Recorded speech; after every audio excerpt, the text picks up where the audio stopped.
رمضان میں بہت چیزوں کو ختم کرنا ہے، بہت چیزوں کو سینے سے لگانا ہے۔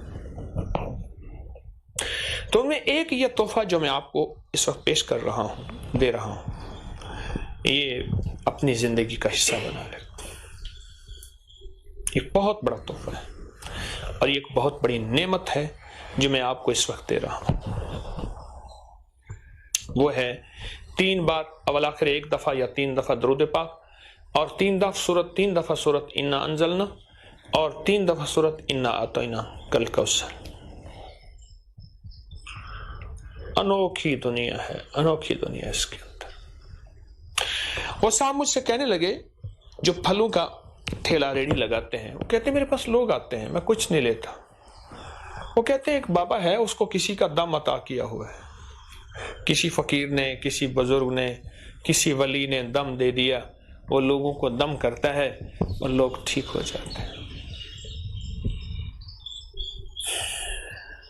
انسان جب یقین کی زندگی پہ آتا ہے تو پھر میں نے ایک جگہ دیکھا، ایک دیوار کے ساتھ ایک بندہ کمر گھسائے جا رہا، میں کیا ہوا؟ کہنے لگے جو یہاں کے کمر گھساتا ہے اس کی کمر کا مسئلہ بھی حل ہو جاتا ہے، اور اس کو بیٹا بھی مل جاتا ہے، اور اس کو یہ بھی ملتا ہے، اس کو یہ بھی ملتا ہے۔ میں نے ایک صاحب کو دیکھا ایک لکڑی کے ساتھ وہ کچھ کر رہا، میں کہا یہ کیا ہے؟ کہ کسی نے بتایا اگر ایسا کرو تو تمہاری مرادیں پوری ہو جائیں گی۔ مخلوق کے ساتھ اگر یقین ہو، مٹ جانے والی لکڑی، مٹ جانے والی دیوار، تو مل جاتا ہے نہ مٹنے والا رب اور نہ مٹنے والی کلام۔